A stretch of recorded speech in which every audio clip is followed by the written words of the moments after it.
Shalom, selamat sore Bapak Ibu dan saudara-saudara yang dikasihi dalam Tuhan kita Yesus Kristus. Tepatnya sore ini tanggal 29 Juni 2021 kita akan sama-sama mengikuti pemahaman Alkitab mingguan GKI Salatiga dengan tema besar kemurahan hati yang didasarkan pada kitab 2 Korintus 8 ayat 7 sampai ayatnya yang ke-15. Dan pada pemahaman Alkitab sore ini kita akan dituntun oleh Ibu Pendeta Helen Manurung. Untuk itu kita semua bisa mempersiapkan diri untuk mengikuti pemahaman Alkitab ini dari awal, pertengahan hingga boleh berakhir dengan baik. Sekalipun kita bertemu melalui media online, tapi sekiranya berkat Tuhan selalu memenuhi dan menyertai kehidupan kita. Untuk itu sebelum memulai pemahaman Alkitab pada sore hari ini, izinkan saya untuk menuntun kita di dalam doa. Mari kita berdoa. Tuhan Allah Bapa kami, Bapa murah dan maha kasih, terima kasih atas berkat kasih setiamu. Engkau boleh menyertai kami anak-anakmu hingga saat ini. Kami boleh melaksanakan semua tugas aktivitas kami dan tanggung jawab kami. Dan pada sore hari ini kami boleh berkumpul melalui media online ini untuk melaksanakan kegiatan pemahaman Alkitab. Kiranya Engkau boleh memberkati kami, menyertai kami, agar apa yang kami dapat melalui pemahaman Alkitab sore hari ini kemudian dapat menuntun dan menyertai kehidupan kami sebagai hamba-Mu ya Tuhan. Kiranya Engkau memberkati Ibu Pendeta yang membawakan pemahaman Alkitab pada sore hari ini, sehingga beliau juga boleh diberkati Tuhan. Dan kami serahkan jalannya pemahaman Alkitab pada sore hari ini dari awal, pertengahan hingga boleh berakhir dengan baik Tuhan. Kiranya Engkau menuntun kami semua. Inilah doa dan permohonan kami, ampuni segala salah dan dosa kami. Terima kasih, amin. Baik saudara-saudara sekalian, sebelum kita memulai pemahaman Alkitab, kita sama-sama menyanyikan lagu Kemurahan Tuhan.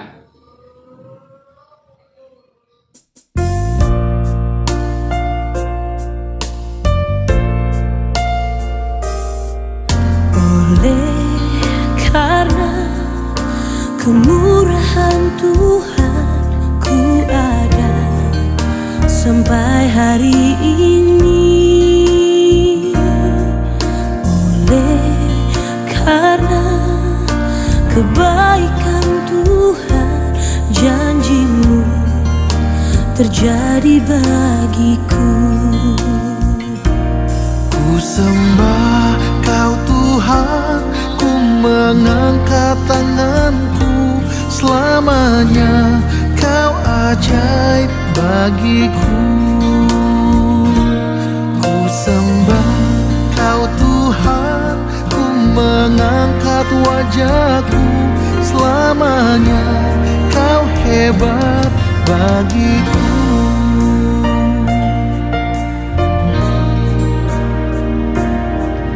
Oleh karena kemurahan Tuhan, ku ada sampai hari ini.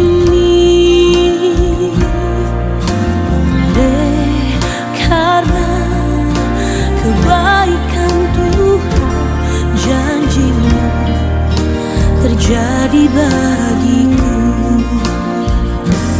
Ku sembah Kau Tuhan, ku mengangkat tanganku. Selamanya Kau ajaib bagiku.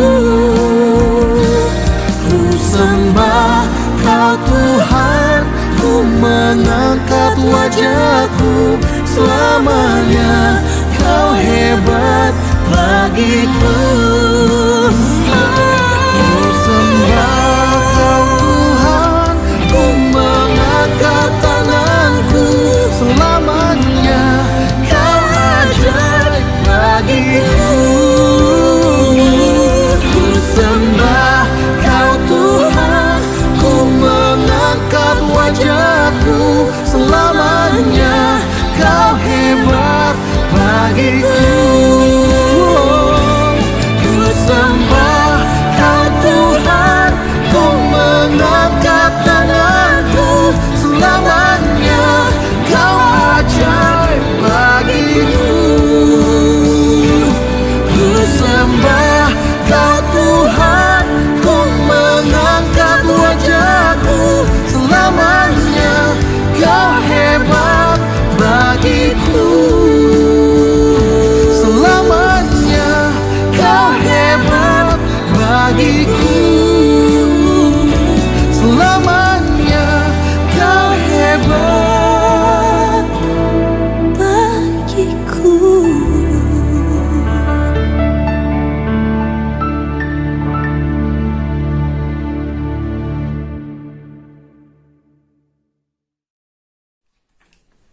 Selamat sore Bapak Ibu dan Saudara yang dikasih Tuhan Yesus Kristus. Saat ini kita kembali bertemu dalam pemahaman Alkitab GKI Salatiga.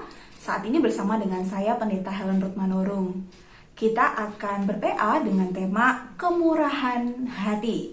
Firman Tuhan yang akan menjadi dasar PA kita pada kesempatan kali ini adalah dari 2 Korintus pasal 8 ayat 7 sampai dengan 15. Mari kita buka Alkitab kita 2 Korintus pasal 8 ayat 7 sampai 15. Maka sekarang sama seperti kamu kaya dalam segala sesuatu, dalam iman, dalam perkataan, dalam pengetahuan, dalam kesungguhan untuk membantu dan dalam kasihmu terhadap kami, demikianlah juga hendaknya kamu kaya dalam pelayanan kasih ini.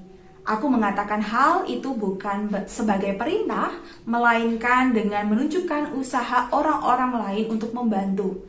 Aku mau menguji keikhlasan kasih kamu, karena kamu telah mengenal kasih karunia Tuhan kita Yesus Kristus, bahwa Ia yang oleh karena kamu menjadi miskin sekalipun Ia kaya, supaya kamu menjadi kaya oleh karena kemiskinannya. Inilah pendapatku tentang hal itu yang mungkin berfaedah bagimu. Memang sudah sejak tahun yang lalu kamu mulai melaksanakannya dan mengambil keputusan untuk menyelesaikannya juga. Maka sekarang selesaikanlah juga pelaksanaannya itu. Hendaklah pelaksanaannya sepadan dengan kerelaanmu dan lakukanlah itu dengan apa yang ada padamu. Sebab jika kamu rela untuk memberi, maka pemberianmu akan diterima. Kalau pemberianmu itu berdasarkan apa yang ada padamu, bukan berdasarkan apa yang tidak ada padamu. Sebab kamu dibebani bukanlah supaya orang-orang lain mendapat keringanan, tetapi supaya ada keseimbangan. Maka hendaklah sekarang ini kelebihan kamu mencukupkan kekurangan mereka, agar kelebihan mereka kemudian mencukupkan kekurangan kamu, supaya ada keseimbangan. Seperti ada tertulis, orang yang mengumpulkan banyak tidak kelebihan, dan orang yang mengumpulkan sedikit tidak kekurangan. Demikianlah firman Tuhan yang akan menjadi dasar PA kita pada kesempatan kali ini. Saudara berbicara tentang kemurahan hati, tentu kata murah hati ini bukan suatu kata yang asing di telinga kita. Orang yang murah hati itu adalah identik ya dengan orang yang suka memberi, suka menolong, suka membantu orang lain, suka berbagi dan penuh dengan kasih. Tapi apakah hanya sebatas itu saja ukurannya? Dan dalam PA kali ini kita juga mau mengukur diri kita sendiri ya. Apakah kita juga termasuk orang yang bermurah hati begitu ya? Nah saudara, saya pernah mendapatkan sebuah pendapat dari seseorang yang mengatakan bahwa ya jelas saja dia murah hati, suka memberi, uang dia adalah uang sugih gitu ya, orang kaya, orang punya. Kalaupun dia berbagi apa yang dia punya, dia masih punya sebagian besar yang dia miliki untuk bisa dia nikmati untuk dirinya sendiri. Lah bagaimana dengan saya yang adalah orang sederhana? Bahkan terkadang saya menemukan diri saya itu kadang-kadang kurang. Bagaimana saya bisa berbagi? Lalu dia mulai bertanya-tanya, ada gak sih orang miskin yang bermurah hati? Ada gak sih orang miskin yang suka memberi kepada sesamanya yang membutuhkan? Kalau orang itu bertanya kepada saya, saudara, tentu saya akan menjawab ada gitu ya. Konkretnya, kalau dilihat dalam bacaan kita, terkhusus pasal 8 ayat 1-5, Rasul Paulus mengatakan itulah yang menjadi sikap dari jemaat di Makedonia. Mereka dikatakan adalah jemaat yang miskin, bahkan juga menderita, tapi mereka memiliki kemurahan hati yang luar biasa. Mereka mau menolong saudara yang percaya kepada Tuhan Yesus Kristus yang sedang mengalami kemiskinan di Yerusalem. Mereka tergerak ya, berinisiatif untuk bisa menolong sesama mereka yang membutuhkan. Bahkan Rasul Paulus mengatakan bukan cuma punya inisiatif untuk berbagi, justru mereka bahkan mendesak Paulus supaya mereka boleh mengambil peran mereka untuk berbagi kepada saudara yang miskin di Yerusalem. Paulus bersaksi bahwa mereka memberikan lebih daripada apa yang menjadi kemampuan mereka. Luar biasa sekali ya Bapak Ibu dan saudara-saudara.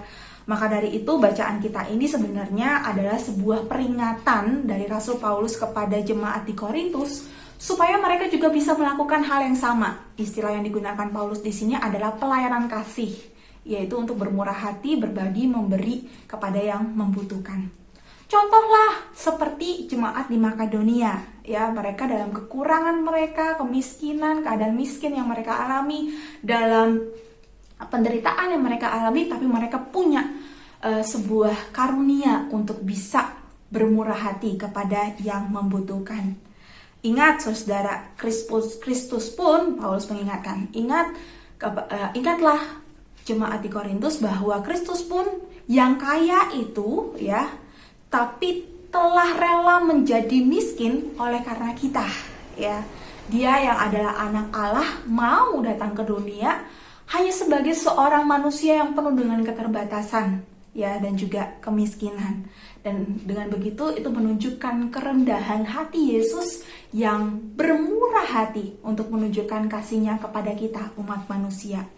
Kalau Tuhan Yesus sudah menunjukkan sebuah sikap bermurah hati secara konkret, maka jemaat yang percaya kepada Tuhan Yesus Kristus pun harusnya juga melakukan hal yang sama. Apalagi pada saat itu Paulus mengingatkan bahwa jemaat Korintus itu sudah sangat diberkati oleh Tuhan. Mereka kaya dalam iman, mereka kaya dalam perkataan, dalam pengetahuan, dalam kesungguhan membantu. Maka dari itu Paulus mengingatkan, ayo tinggal kamu melakukan apa yang namanya pelayanan kasih, ya. Sebenarnya bukan berarti jemaat Korintus ini pelit, ya, tidak mau melakukan pelayanan kasih. Sebenarnya mereka sudah melakukannya, sudah berkomitmen dan mau melakukannya dari tahun lalu, tetapi mereka belum menyelesaikan apa yang menjadi komitmen itu, sehingga kalau kita lihat ayat 10 dan 11, Paulus mengingatkan bahwa ayo segeralah selesaikan apa yang menjadi komitmenmu untuk bisa melakukan pelayanan kasih itu. Selesaikan, tuntaskan, ya, lakukan secara seluruhnya. Saudara, kita bisa belajar dari apa yang menjadi nasihat Paulus kepada jemaat Korintus. Yang pertama adalah bahwa bermurah hati atau memberi, menolong orang lain, ya, berbaik hati, itu adalah sebuah kasih karunia, ya, kasih karunia yang diberikan kepada kita setiap orang-orang Kristen. Oleh sebab itu, semua orang sebenarnya bisa melakukannya dalam keadaan apapun. Dalam keadaan miskin bisa tidak? Ya bisa. Dalam keadaan sederhana bisa. Dalam keadaan kaya bisa, ya. Atau kita dalam keadaan kita kan masih kecil, saya masih sekolah, masih ditanggung oleh orang tua. Bisa nggak kita bermurah hati kepada sesama? Bisa. Dengan apa yang kita punya, kita berbagi dengan orang lain, itu bisa banget. Jadi tidak memandang keadaan dan status kita, apakah kita pelajar atau kita seorang pekerja, apakah kita masih kecil atau sudah dewasa, ya, yang sudah mendapatkan penghasilan. Apapun profesi kita, ya, latar belakang pendidikan kita bisa berbagi, kita bisa bermurah hati kepada orang-orang yang ada di sekeliling kita. Apapun kemampuan kita, mungkin kita merasa, saya ini cuma ibu rumah tangga, mau berbagi apa? Mau bermurah hati yang mau ditunjukkan seperti apa? Kita juga bisa berbagi ilmu, saudara-saudara, berbagi waktu, berbagi kasih dengan orang-orang yang ada di sekeliling kita.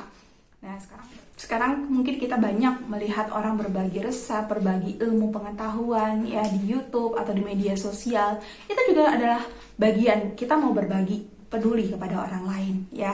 Berbagi itu bukan cuman ukurannya adalah materi yang bisa kita bagi kepada orang lain, ya, tetapi berbagi ilmu, berbagi pengetahuan. Misalkan kita sekarang sedang menghadapi pandemi COVID-19, ada pengetahuan-pengetahuan tertentu yang kita harus tahu bagaimana cara mencegah penularan, ya, pakai masker, harus double dan lain sebagainya.